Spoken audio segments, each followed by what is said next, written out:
Hey, what's up, everyone? In the spirit of ghost cat conversation, I will go ahead and talk a little bit about a few things for this video that regards the paranormal, the supernatural, and I apologize for the dog barking in the background. He is out right now barking like a maniac for no apparent reason, regardless of he has everything he needs, but he's just choosing to be crazy. Anyway.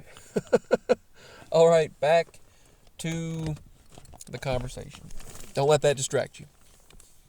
So, in the spirit, pun intended as I stated, of ghost cats, there has been of a lot of activity in regards to spirits recently. Now, I have been encountering what I believe to be some paranormal and supernatural encounters. So, I think something for about a week was trying to play tricks on me. Because suddenly, I was watching a documentary on Discovery Plus with my mama. On the TV, obviously, we were watching about this huge Titanoboa and about this snake. Giant snake. Suddenly, the next thing I know, ka-thump, gloop, and I see this constricting shadow of a large snake at the garage door window from the kitchen. And it freaks me out. I can't stand snakes, especially large snakes. And snakes and spiders, I don't mind looking at them on video, but dealing with them in person, not a fan of it. I'll admit it. Spiders, I can squish them, whatever, but just not a fan. Snakes, don't like them at all. But something was trying to play a trick on me. Now, I have dealt with angelic beings, spirits, fairies, orbs, gnomes, interdimensional beings, UFOs, angels, demonic forces, ghosts and spirits, trapped spirits, residual intelligent hauntings, both, yins, which is of Islamic, actually predates Islamic ideology, belief. It actually predates their belief about them being here before and being created first and all that, and then in their belief they'll be judged just like we are. They live parallel to us in their belief, they state. It just passed on over to their particular belief system. But I have dealt with that as well, and I believe that could have been something that's playing tricks on me there. But that's what happened. A snake, and it looked like a snake, and I saw it coiled up. I saw it move and coil up and then fall and hit and just I can still think of it and see it through that window. The blinds. I can still see the way it was bending and coiling up and consistently hitting like it was hanging from its tail. Hanging from the lower end of its body and hitting the window at the blinds. And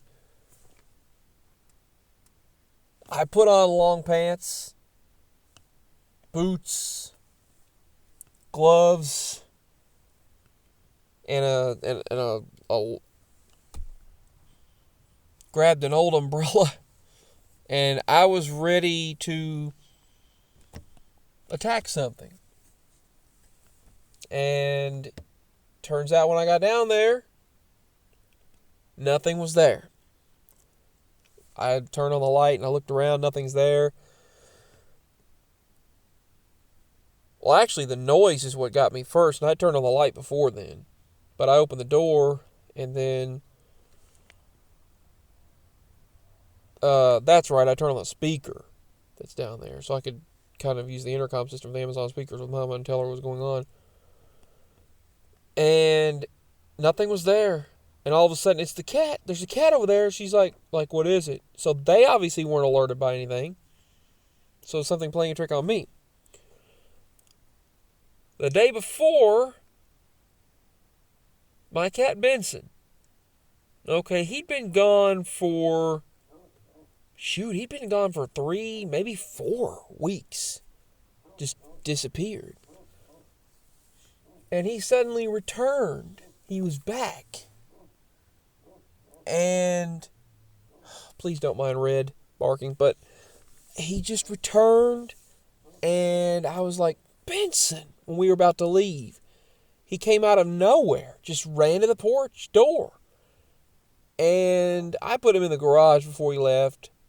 I had to take Daddy to work, and I brought him to Mama, and he was so glad to see me, but it was really weird because he had a brown fur instead of a black fur. And Mama said, that was the first thing I noticed. I said, yeah, I know. His fur was brown-like. And someone else had him, obviously, because he had the flea bath smell. But he had a brown fur. So I put him in the garage. We get back, I take him out and take care of him and give him food. And he was very hungry.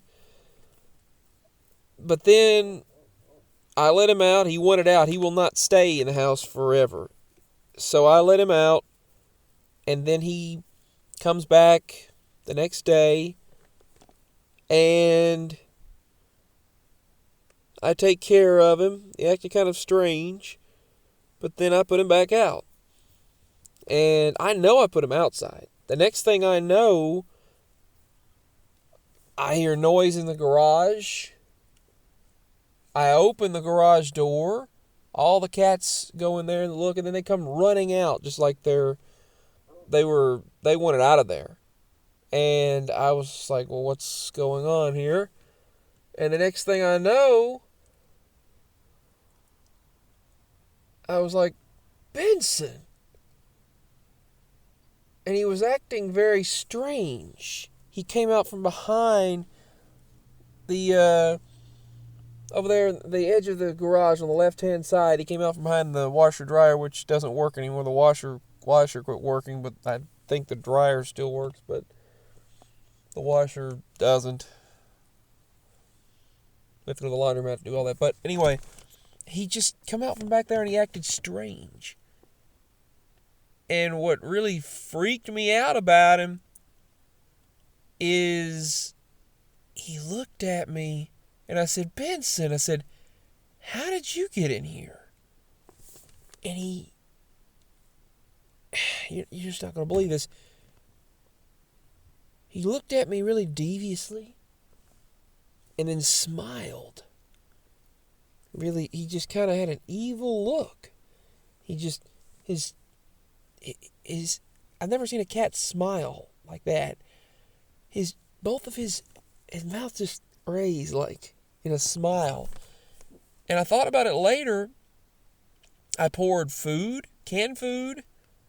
I gave him part of a can of food, some water, and some hard food down there.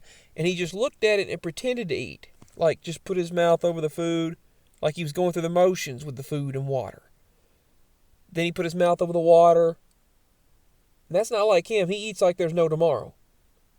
And he just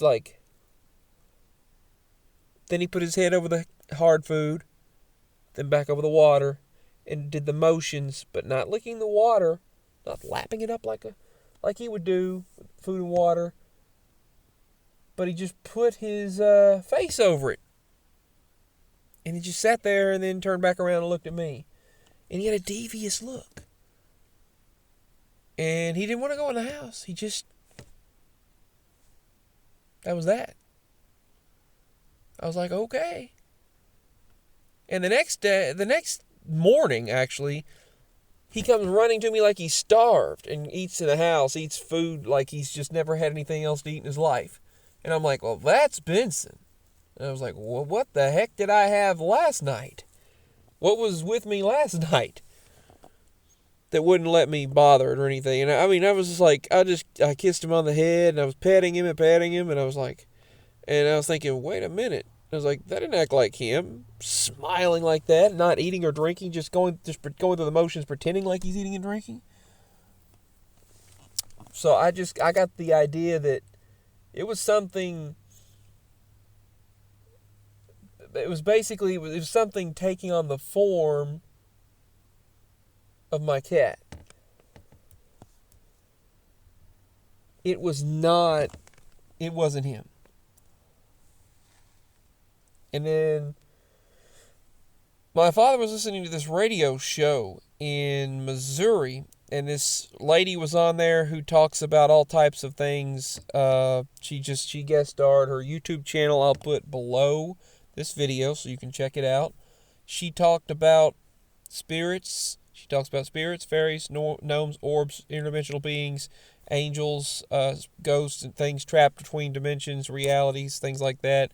Multiple realities, how portals open up. She said a portal is about the size. A portal can be in someone's house. They said that items and objects can be attached to something. Something can remain attached to it or come through. And if you live on a portal, items can disappear and reappear. Everything I've dealt with on a regular basis. And about how portals are about the size of 3 different arm lengths of a human. 3 different shoulder lengths of a human is what I'm trying to say. And they're pretty large. Some portals are pretty large like that. And she said they go to sometimes 6 different directions, to different parallel realities, dimensions, and times, and things like that. And she shared about how that things come through and they want to go back and they can't sometimes. And and there's sometimes good and sometimes bad. But sometimes they just want to be seen like, hey, I'm here.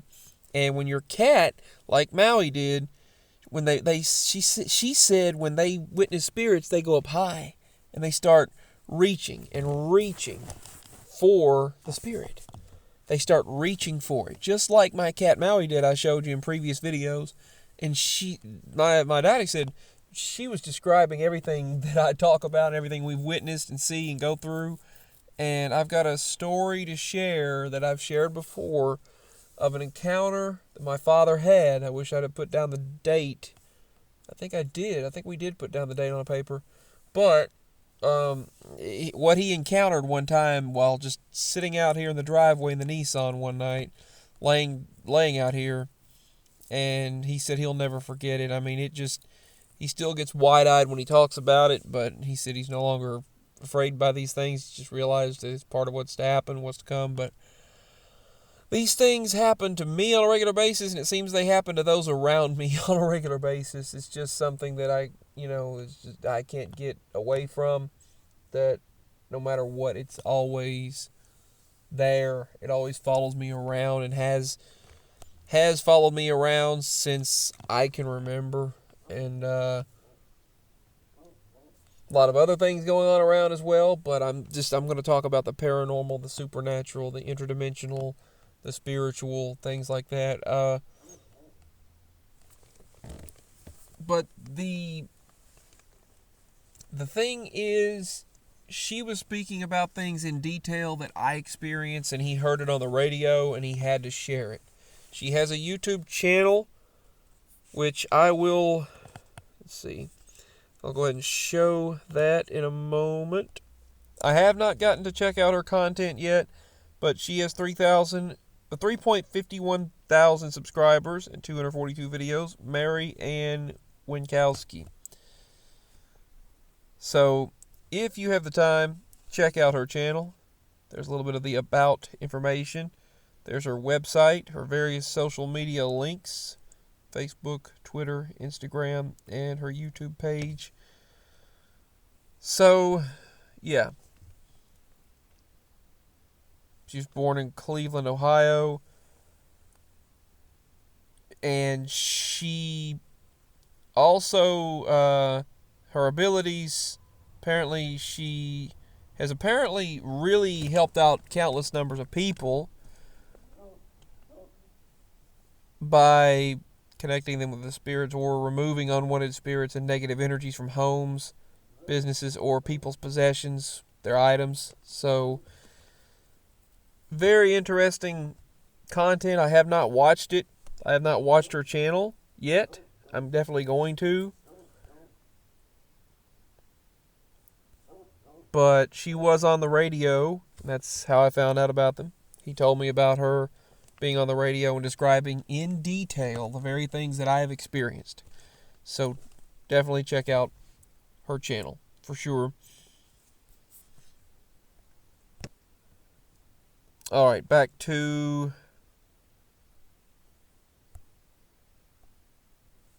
the topic.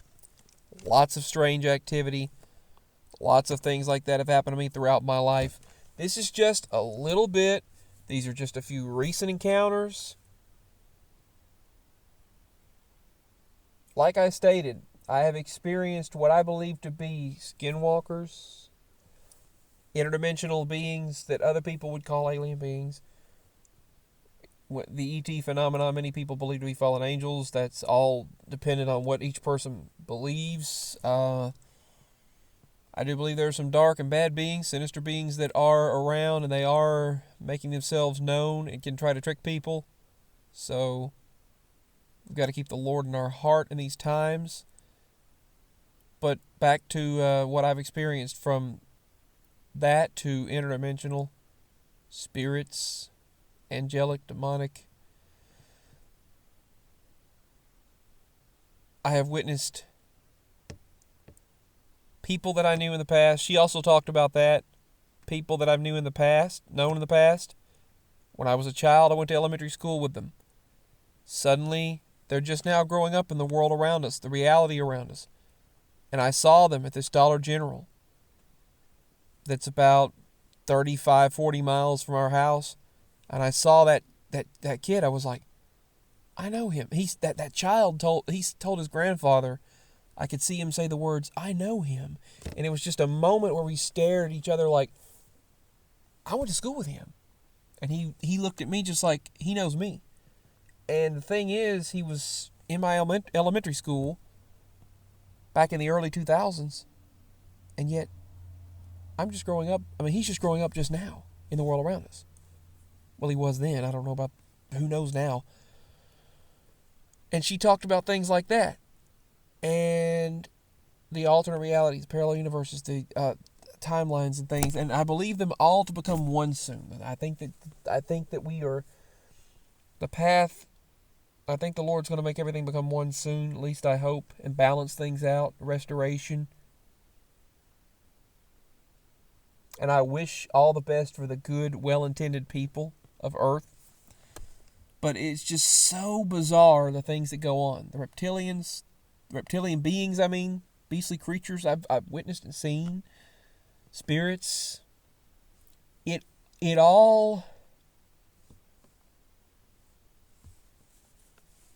all related. And like I've stated before, it makes no sense that science doesn't. They say they don't believe in things they can't see.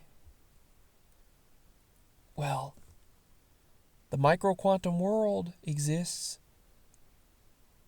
The atomic structure of everything exists. The molecular structure, molecule by molecule, atom by atom, each and every single bit of molecular structure that makes us and everything around us up, that encompasses what we call existence. You can't see it. Most of the time, humans are not capable of witnessing the microscopic world, but we know it's there and we know it exists. You can not believe in the sun all you want to, but when you go outside, and if you look up at it, you're gonna burn your eyes. You're gonna hurt your eyes, and you're gonna get sunburned if you go out in it. You can not believe in atoms, but they exist. Just because you don't, that's why I don't understand why science doesn't want to believe in things they can't see just because they don't understand it yet. I mean, believe me, that is completely defeating of the purpose of scientific study, right? Anyway, that's the whole scientific method, right? Anyway, yeah, that's just what I wanted to talk about. So check out our channel and look back at a few of my videos, my experiences. Hopefully I'll get to compile them all someday. I've wanted to get around to that. But these are just a few of my encounters. Sorry if I went on too long. Life is one big mystery. Can be a struggle many times, but existence is a lot more complex than